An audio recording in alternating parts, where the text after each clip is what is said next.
Hi guys, it's Aegis here. So today I'm here with another D standard deck profile. In this time we're covering the updated Unica.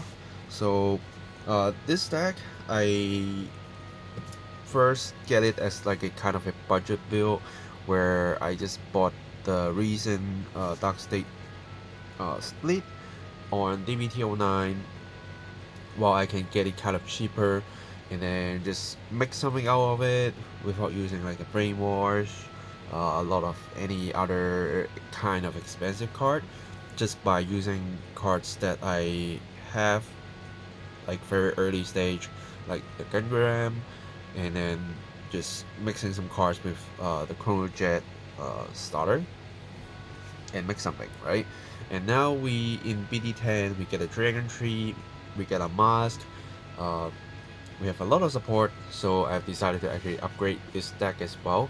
But do note that it's not like I'm not having every single card that is being available in Dark State, so there are cards that I don't have, there are cards that I just have around, so I'll be using them, and some of them will just mainly be recent sets. So do keep in mind on that, but this deck is actually quite fun, and I'm still playing with the deck from time to time, and with the new support it's actually giving us kind of a different way of playing the deck while still being the same, because we always have the option to go for early rush, to go full aggro, to bind all 3 crits to get all the effects, plus crit, plus drive, pop a unit, and then plus a lot of power, and just bash from there, right? But now we do have a mask unit to do 1 more attack at least, so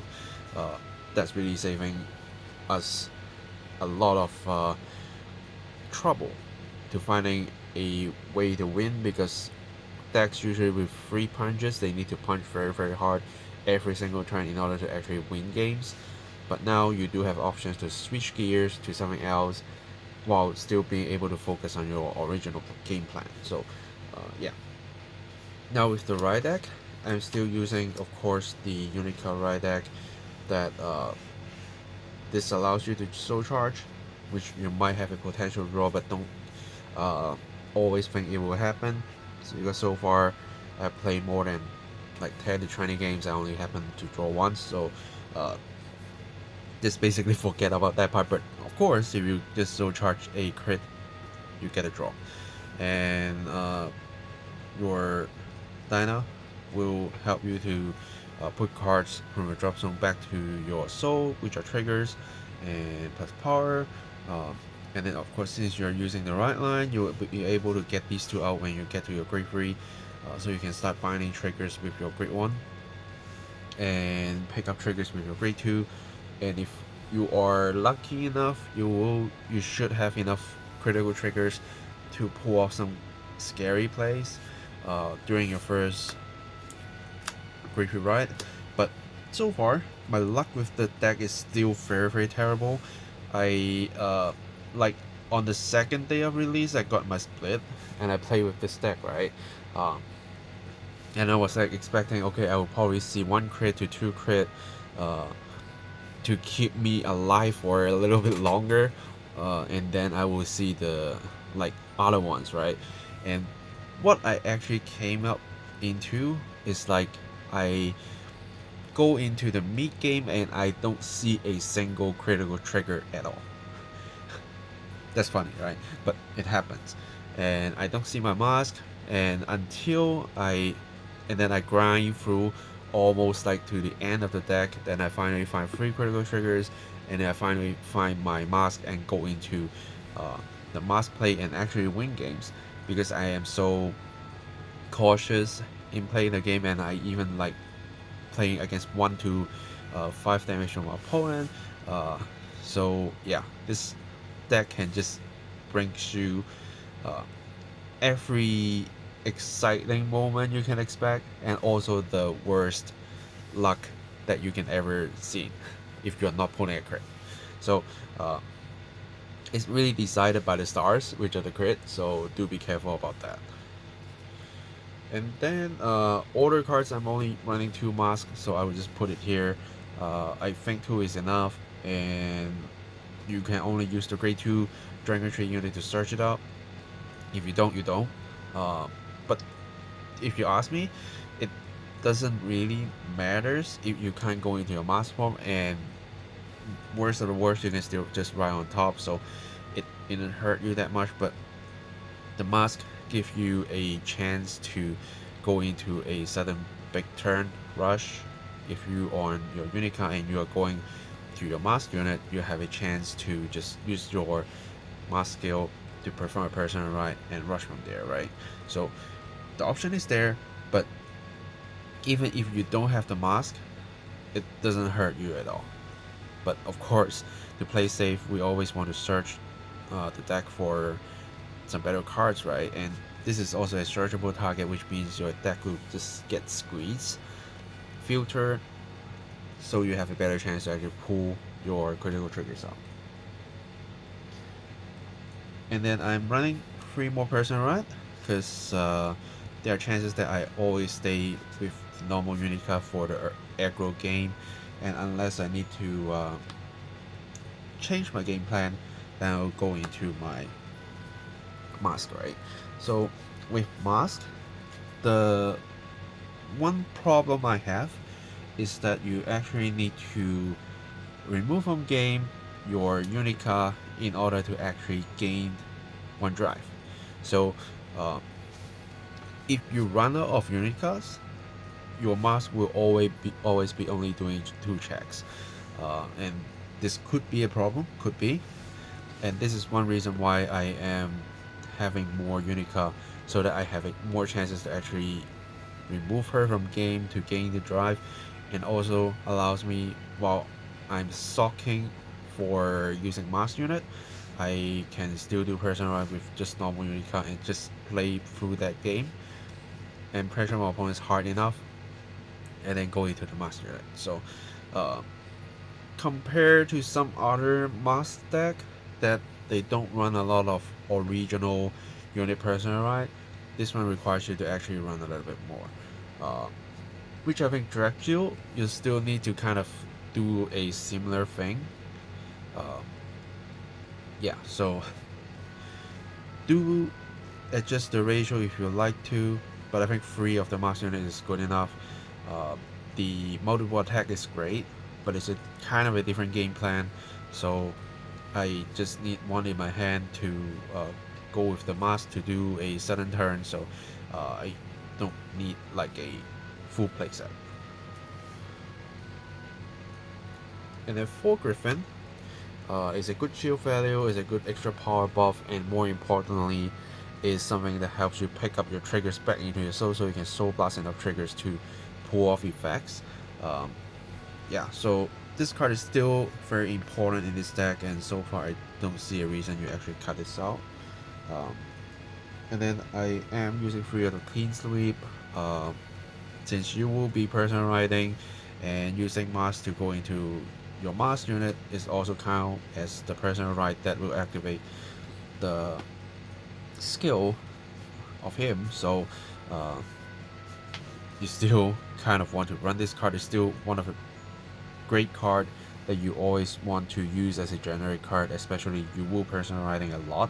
So yeah, just basically that. And it's a good field removal because you put your opponents or maybe even your own units into soul to gain the power, and sometimes that's something that just win you the game. And then 2 other Dragon Tree unit. The Dragon Tree marker isn't actually that important because you don't, so far in this build, you don't use any kind of mechanics that involving the Dragon Tree marker. It's just there to plus 5k to 1 of your unit that is on the Dragon Tree marker. So I don't see a reason you need to run too much of this, but if you are a more aggressive into your mask unit, then you probably will need to increase this to 3 to 4. But so far I don't see the need to do that, but of course the downside is when I actually are trying to make that happen and I don't have the parts, that can happen. And then 2 of the Capricorn, is still a very good card to just do some kind of switching and giving you a chance to soul charge some extra triggers into your soul. So yeah, that's what that matters. And then Gangram, just one of the still best generic grade 1 soul charging card, and allows you to soul blast to draw, right? And you have cards that helps you recycle trigger cards back into your soul, so you can kind of do a different rotations, and sometimes the extra draw will just help you out. Yeah, that's basically it. And then is another new card, 3 of the Twin Marvel Dragons. So this is a very interesting unit that once per turn, when your Vanguard ability soul blasts 3 cards or more, you can look at the top card of your deck. You can decide to put it on top or put it in the soul, but no matter what, this card will get plus 2k, so it will become a 10k booster on any side you want it to be. And more importantly, being able to just look at the top card of your deck to see if it's a trigger is already making this deck a lot more kind of stable, because you get to filter cards, right? If the top card is not a trigger, you just soul charge it, and hopefully the next one can be a trigger because you minimize one of the chances out. So this card I really think is important here, at least to me, and it's another way of soul charging cards because we don't actually do a lot of random soul charge, right? This one is already soul blasting new cards. This usually requires transfer run in order to get something into soul, and you probably would just touch your opponent's unit, so not increasing your own soul. This might be handy. This is a generic soul charge, and this one relies you to have triggers. So if you don't have any triggers in your drop zone, you can't do anything. So you need something to help you out.